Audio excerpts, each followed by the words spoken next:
The first step is really when it comes to really creating friendships or attracting friendships, really starts in identifying interests.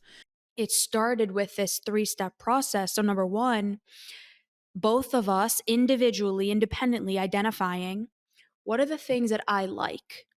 What are the things that interest me?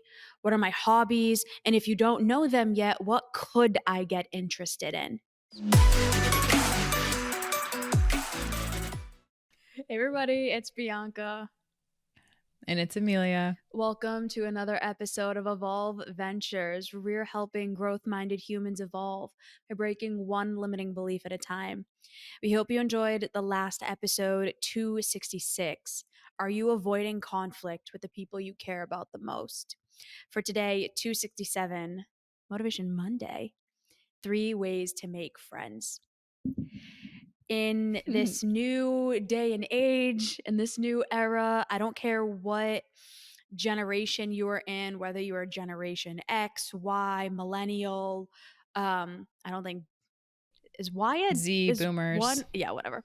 LMNOP. LMNOP, ABC, LGBT, whatever you are, whoever you are, wherever you are, we're getting a lot worse collectively at making friends. And I say that kind of playfully, but also seriously, because it is getting so much harder. And we've heard this from clients across the board to actually go out and make friends. It's a lot easier to just live our lives through social media and interact that way. But the Mhm. actual act of spending time with people and making friends and building connections and developing these really deep, meaningful relationships, it is getting harder and harder and harder. And there's countless studies to show that we are getting lonelier and lonelier as time goes on. So, what we're going to be doing today and what we're going to be diving into today is how do we break that? How do we start breaking the Mm. cycle and all of us, every single one of us, developing the skills and the tools to fill our lives more meaningfully with relationships, building friendships, and, filling our social cup in that really meaningful way.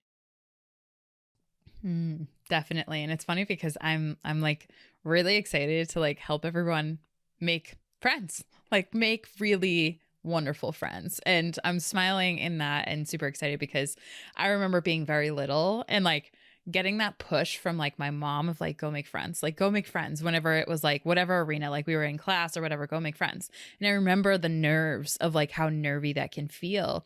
And I remember I was like, I don't know if I want friends. When I was younger. I think I'm good. But it's no. yeah, no, I don't think I don't think like I was the type of chick that like didn't want a ton of girlfriends because like it was just always drama.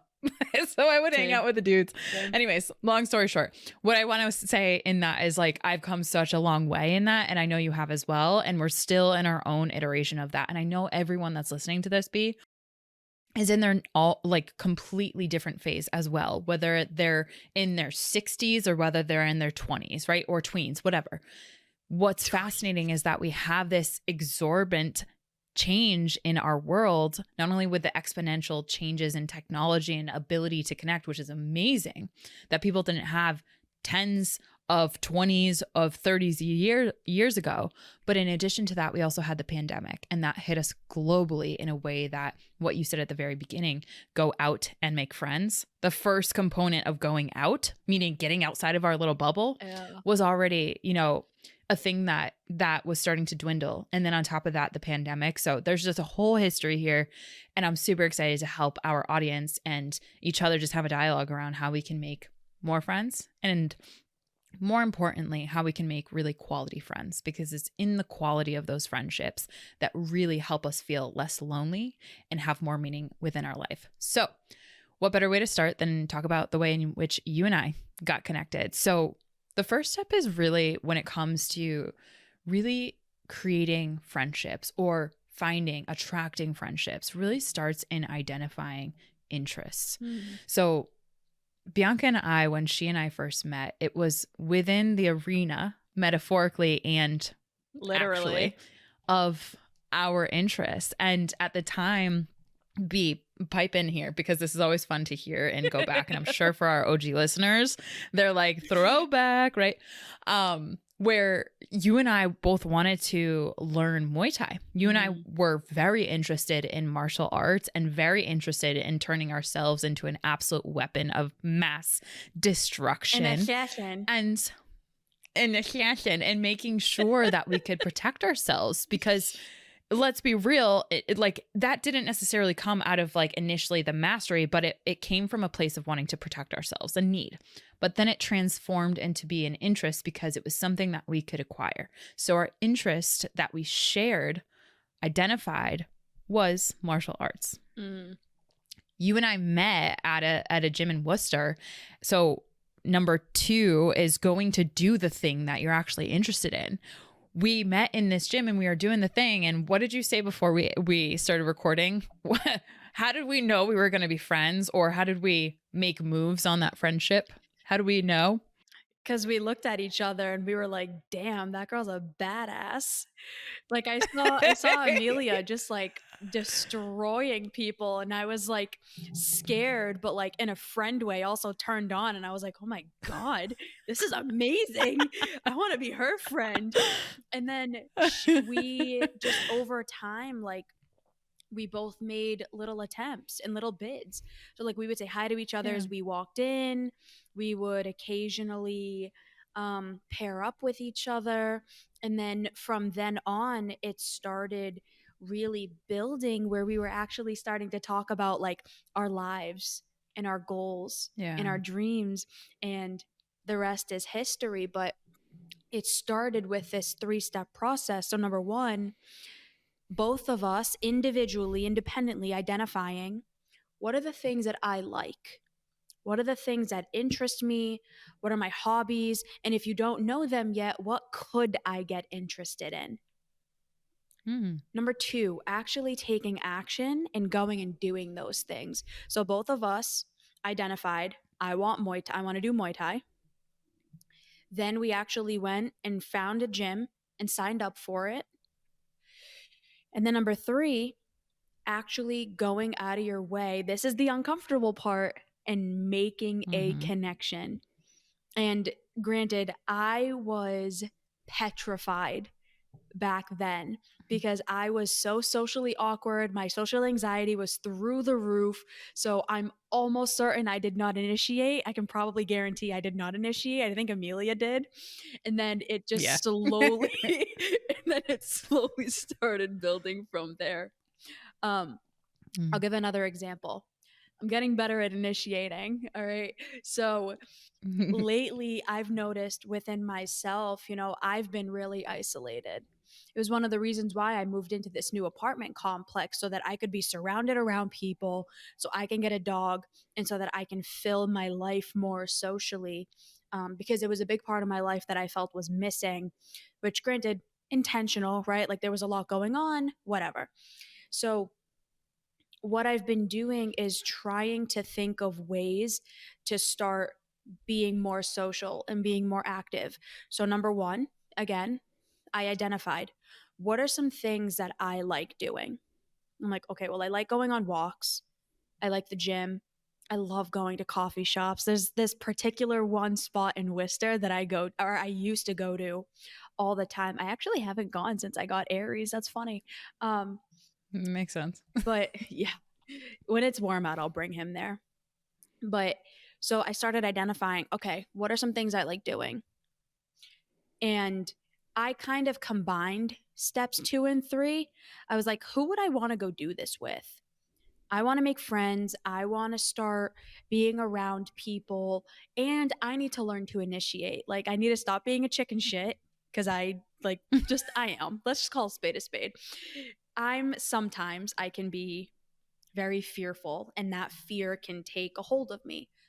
It's natural. I'm human, but I'm working on it. And that's the critical component here. So I'm like, okay, I want to challenge myself. Who could I reach out to? Who do I know has similar values to me?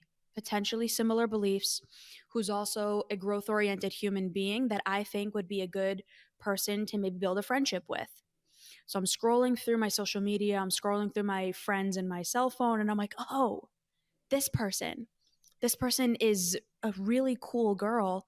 I see her content all the time. She's kind of in our community already.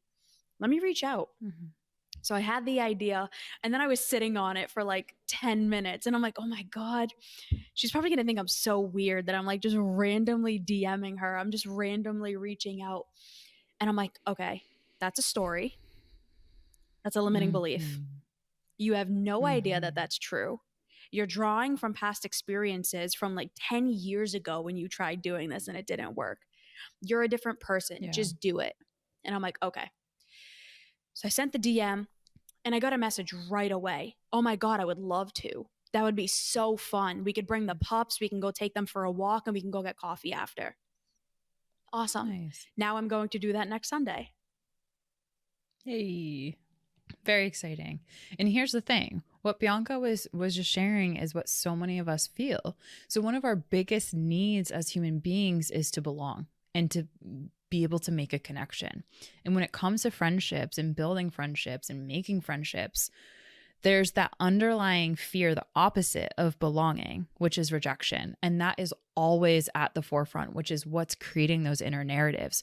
We're so fearful of being rejected, of reaching out to someone, trying to make a meaningful connection, whether it be in person at whatever place that you go to, or it be a DM away, right? We're so fearful of that rejection. And B, I'm glad that you let our listeners in really to the inner narrative behind the scenes, and you help to parse out what is a limiting belief, and also recognizing what you were bringing in from your past and how that was emotionalizing and could have in this situation held you back, which would have prevented this friendship from even getting started or even having a fighting chance. And that's one of the things that I really want to highlight and celebrate, because of the fact that I know so many people struggle with that rejection, and that's what keeps them in this isolated feeling and from actually making any sort of movement, progress, initiation, action.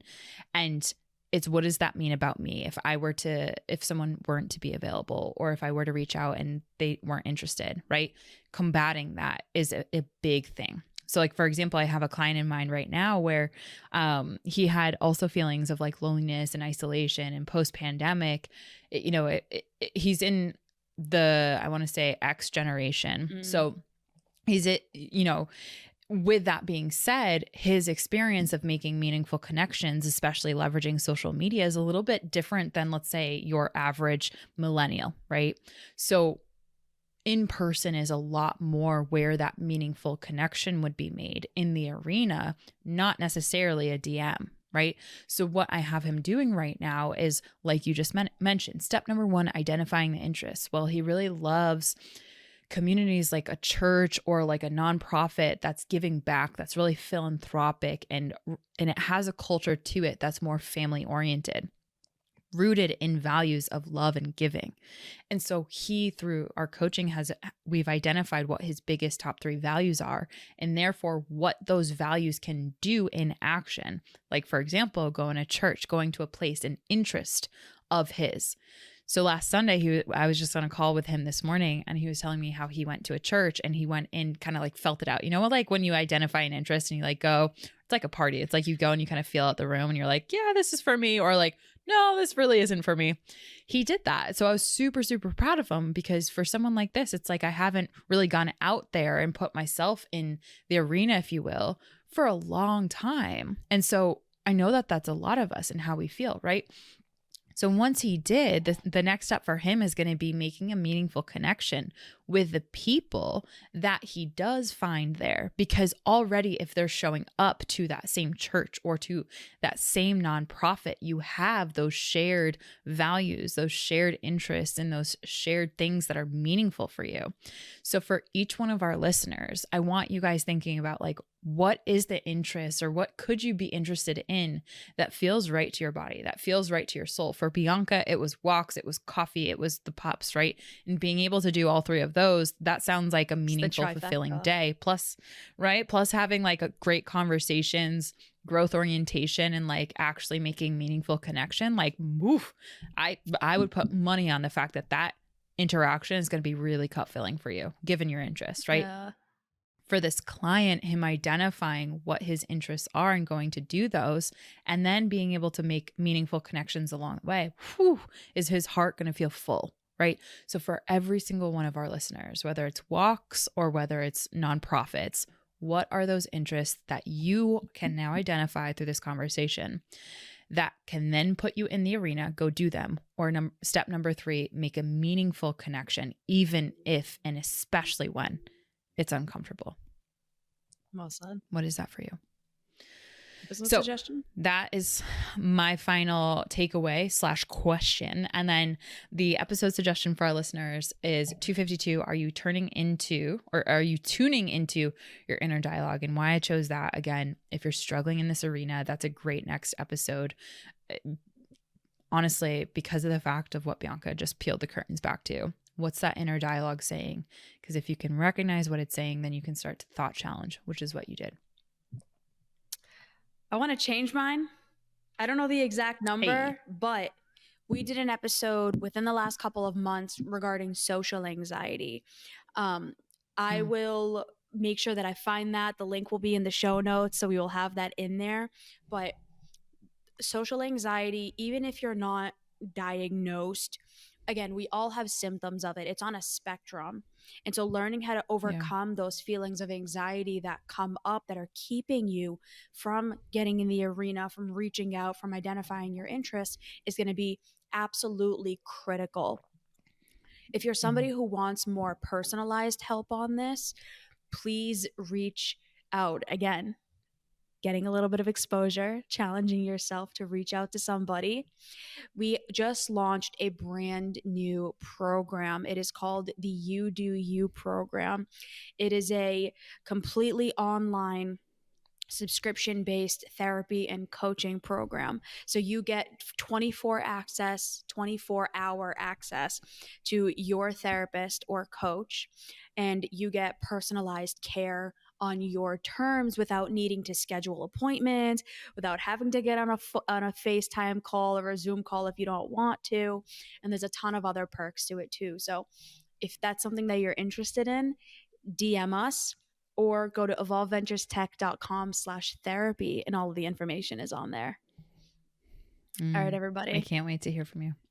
Go crush your week. Amelia tried stealing that from me last week. And we will see you soon. Bye, everybody. Bye, everyone.